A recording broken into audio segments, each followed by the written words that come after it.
नमस्कार दोस्तों, स्वागत है आपका आज की बेहद बड़ी और ताजा खबरों की इस वीडियो में। दोस्तों आज की इस वीडियो में जानेंगे आज की महत्वपूर्ण और ताजा खबरों के बारे में। तो दोस्तों वीडियो में आगे बढ़े उससे पहले आपसे एक छोटी सी विनती करना चाहते हैं कि इस वीडियो को लाइक और शेयर जरूर कर दीजिएगा, साथ ही हमारे चैनल को सब्सक्राइब जरूर कर लीजिएगा। वहीं पर दोस्तों वीडियो में आगे बढ़े उससे पहले आपके जनरल नॉलेज में वृद्धि के लिए आपसे एक प्रश्न पूछना चाहते हैं। आज आपको कमेंट करके बताना है कि देश में क्षेत्रफल के हिसाब से सबसे बड़ा राज्य कौन सा है। जी हाँ, कमेंट करके उस राज्य का नाम जरूर बताइएगा। तो चलिए बिना देरी किए शुरू करते हैं आज की खबरों के कारवा को।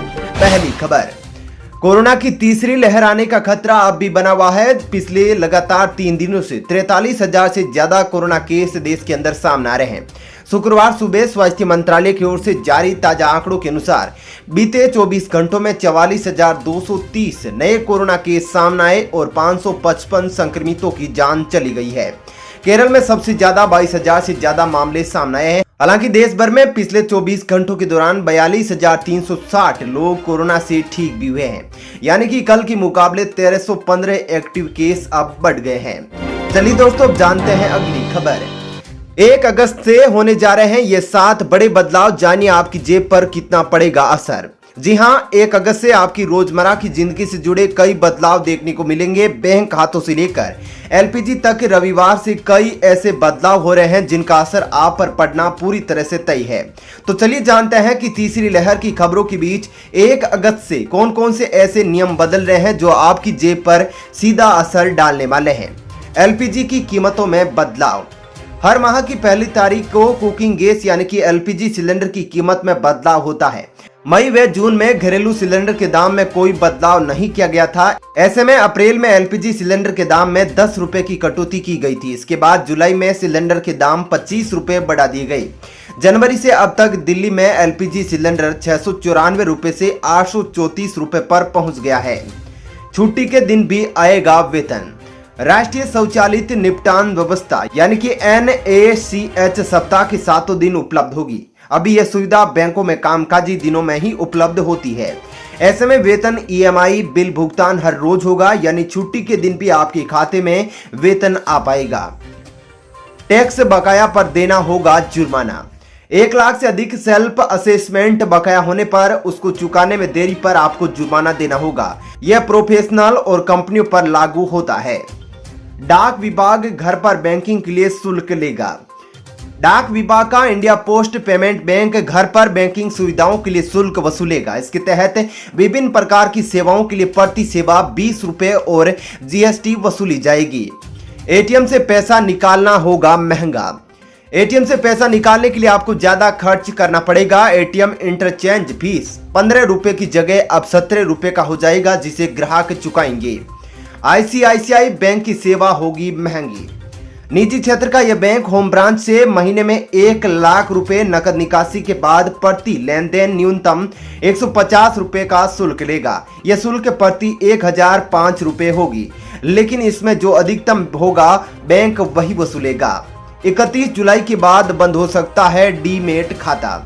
शेयर बाजार और उससे जुड़े निवेश के लिए डीमेट खाता आपने खुलवा रखा है तो आपको अब KYC में आय की जानकारी भी देनी होगी। ऐसा नहीं करने पर आपका डीमेट खाता 31 जुलाई के बाद बंद हो सकता है। ब्रोकरेज कंपनियां अपने ग्राहकों को ईमेल के जरिए आय सहित KYC की अन्य जानकारी नहीं देने पर खाता बंद करने के लिए ईमेल के जरिए सूचना भेज रही है। चलिए दोस्तों जानते हैं अगली खबर। अब देश के अंदर गांव के विकास के लिए केंद्र सरकार ने उठाया बड़ा कदम, खर्च होंगे 41,000 करोड़ रुपए। जी हां दोस्तों, ग्रामीण स्वस्थ भारत मिशन के पहले चरण में गांव खुले में शौच से मुक्त हुए हैं।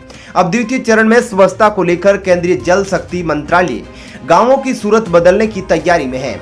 इसके लिए जल शक्ति मंत्रालय की ओर से 51 लाख घरेलू शौचालय, 1 लाख सामुदायिक स्वच्छता कॉम्प्लेक्स, 2 लाख गाँव में ठोस कचरा प्रबंधन योजना, 1,82,000 गांव में ग्रे वाटर मैनेजमेंट प्रोजेक्ट, 2500 ब्लॉकों में प्लास्टिक कचरा प्रबंधन यूनिट और 386 जिलों में गोबरधन प्रबंधन संयंत्र लगाने के प्रस्ताव को मंजूरी दी गई है। गांवों राज्यों के सहयोग से चलने वाले ODF प्लस अभियान पर जल शक्ति मंत्रालय 40,000 करोड़ रुपए खर्च करेगा। चलिए दोस्तों अब जानते हैं अगली खबर। 15 अगस्त की भाषण के लिए प्रधानमंत्री मोदी ने मांगे लोगों से विचार, ऐसे भेज सकते हैं आप। जी हां दोस्तों, प्रधानमंत्री नरेंद्र मोदी ने शुक्रवार को नागरिकों से 15 अगस्त को अपने स्वतंत्रता दिवस भाषण के लिए अपने इनपुट शेयर करने का आग्रह करते हुए कहा कि उनके विचार लाल किले की प्राचीर से गूंजेंगे। एक ट्वीट में प्रधानमंत्री ने देश के नागरिकों से कहा कि वो नागरिकों के मंच माई गव पर अपने सुझाव भेज सकते हैं। माई गव पोर्टल के मुताबिक प्रधानमंत्री स्वतंत्रता दिवस पर अपने भाषण के जरिए सरकार के कार्यक्रमों और नीतियों को जनता के सामने रखते हैं। चलिए दोस्तों, अब जानते हैं अगली खबर। सीबीएसई बोर्ड ने 10वीं और 12वीं के परिणाम से पहले जारी किया था रोल नंबर फाइंडर। छात्र देख सकेंगे अपनी जानकारी। जी हां दोस्तों, केंद्रीय माध्यमिक शिक्षा बोर्ड जल्द ही 10वीं और 12वीं के छात्रों के लिए वार्षिक सत्र 2021 के परिणाम जारी कर देगा। परिणाम की घोषणा करने के पहले बोर्ड ने कक्षा 10वीं और 12वीं के लिए CBSE roll number finder launch किया है। यह लिंक cbse.gov.in पर सक्रिय है। इस लिंक का उपयोग छात्र अपनी व्यक्तिगत जानकारी जैसे माता पिता का नाम साझा करके अपना रोल नंबर प्राप्त कर सकते हैं। वहीं पर सीबीएसई की 12वीं की परीक्षा का रिजल्ट जारी हो गया है। छात्रों के रिजल्ट का इंतजार खत्म हो गया है। 12वीं का रिजल्ट ऑफिशियल वेबसाइट cbseresults.nic.in पर जारी किया गया है। चलिए दोस्तों, अब जानते हैं अगली खबर। सुप्रीम कोर्ट में होगी पेगासस जासूसी मामले की सुनवाई। मुख्य न्यायाधीश ने याचिका को दी मंजूरी।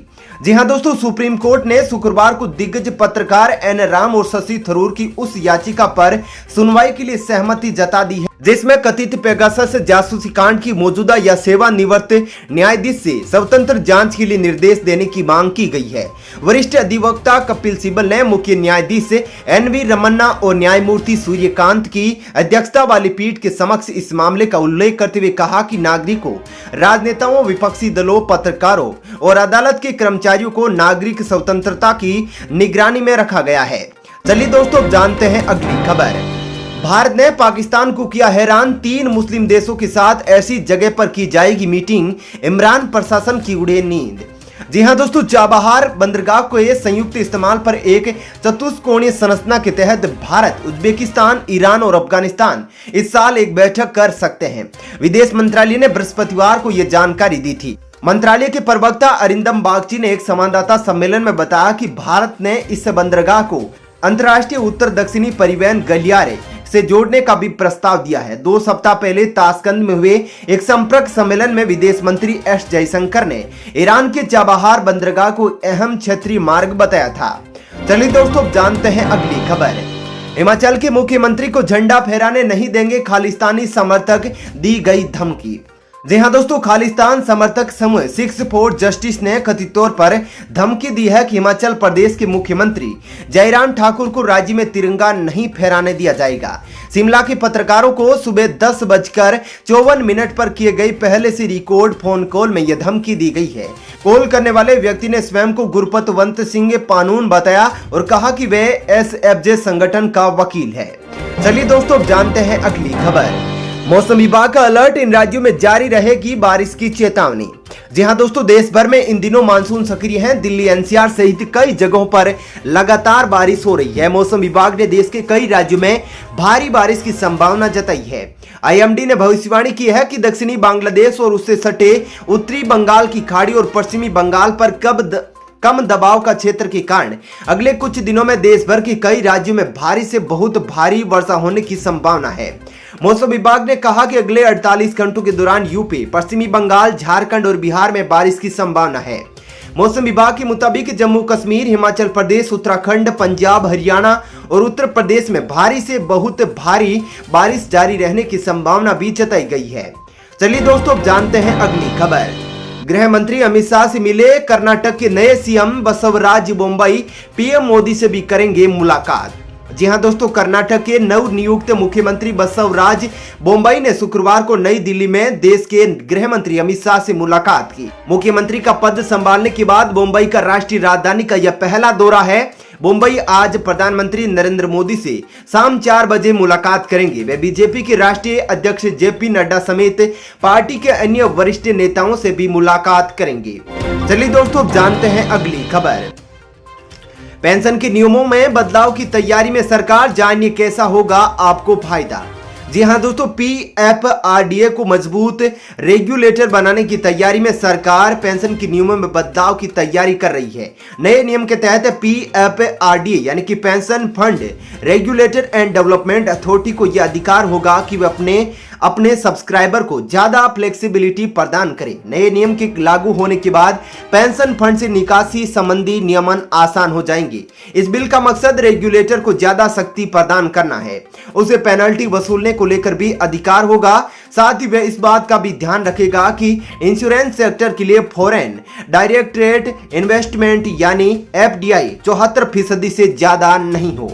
चलिए दोस्तों, फिलहाल इस वीडियो में इतना ही। ऐसी ही खबरें देखते रहने के लिए आप हमारे चैनल को सब्सक्राइब कर लीजिएगा, साथ ही इस वीडियो को लाइक और शेयर जरूर कीजिएगा। धन्यवाद। जय हिंद।